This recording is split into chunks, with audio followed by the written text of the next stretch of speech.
भारत में 125 crore mobile phone user हैं, जिसमें से 90% प्रीपेड प्लान के यूजर हैं। तो उनकी ओर से दो समस्याएं उठाना चाहता हूं। सर, पहली समस्या है कि रिचार्ज खत्म होने के बाद आउटगोइंग के साथ साथ इनकमिंग कॉल का भी बंद होना।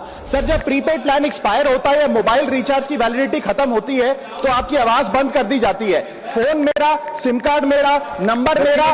तो सर, रिचार्ज खत्म होने के बाद आउटगोइंग कॉल बंद होना समझ आता है, लेकिन इनकमिंग कॉल बंद होना सरासर मनमानी है। सर, हमारा मोबाइल नंबर आज हमारी डिजिटल पहचान बन चुका है, जैसे कि UPI payment, banking OTP, train ticket OTP, PAN Aadhaar authentication, interview का कॉल, हॉस्पिटल का कॉल, मां बाप का गांव से कॉल, तमाम चीजें इनकमिंग कॉल और इनकमिंग एसएमएस से आती है, और वो इसलिए बंद कर दिया जाता है कि इंसान एक रिचार्ज कराना भूल गया। सर, इनकमिंग कॉल बंद करना is not stopping of a service, ये हमारे राइट टू कम्युनिकेशन को स्टॉप करने जैसा है। सर, जैसे आपका आधार कार्ड इसलिए एक्सपायर नहीं हो जाता कि आपने डिटेल अपडेट नहीं करी, या आपका बैंक का खाता इसलिए बंद नहीं हो जाता कि आपने मंथली डिपॉजिट जमा नहीं किया, या आपका वोटर आईडी इसलिए सस्पेंड नहीं हो जाता कि आप एक चुनाव में वोट डालना भूल गए। ठीक उसी तरह आपका मोबाइल नंबर इसलिए सस्पेंड और डीएक्टिवेट नहीं होना चाहिए कि आप एक रिचार्ज भूल गए। सर, मैं सदन में फ्री आउटगोइंग की मांग नहीं कर रहा, फ्री डेटा की मांग नहीं कर रहा, लेकिन इनकमिंग कॉल फैसिलिटी की गारंटी होनी चाहिए। मेरी 3 स्पेसिफिक मांग है। पहली,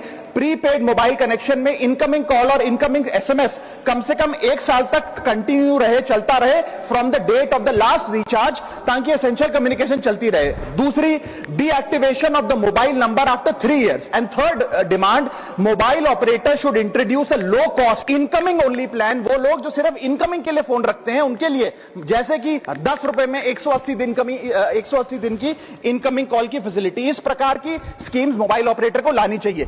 दूसरी समस्या जो प्रीपेड कस्टमर्स फेस करते हैं वो है टेलीकॉम ऑपरेटर का 28 दिन का मंथली रिचार्ज। साल में सर महीने 12 होते हैं, लेकिन 28 दिन की रिचार्ज के माध्यम से 13 टाइम्स रिचार्ज कराना पड़ता है। कैसे सर? 28 दिन into 13 times is equal to 364 days. ये एक बड़ी क्लेवर स्ट्रैटेजी है, जिसके चलते आपको फीलिंग 30 दिन की देते हैं, लेकिन आपसे डीलिंग 28 दिन की करते हैं। सर, दुनिया में हर जगह बिलिंग साइकिल कैलेंडर मंथ के हिसाब से होती है, 30 या 31 दिन। आपको मंथली सैलरी, लैंडलॉर्ड का रेंट, बैंक की ईएमआई, बिजली पानी गैस का बिल, तमाम चीजें 30 या 31 दिन के महीने के हिसाब से होती हैं। लेकिन ये मोबाइल ऑपरेटर, टेलीकॉम ऑपरेटर 28 दिन के महीने के हिसाब से आपको रिचार्ज प्लान बेचते हैं, ताकि साल में एक अतिरिक्त रिचार्ज आपको मिल जाए। मैं उम्मीद करता हूं कि इसे भी समाप्त किया जाएगा।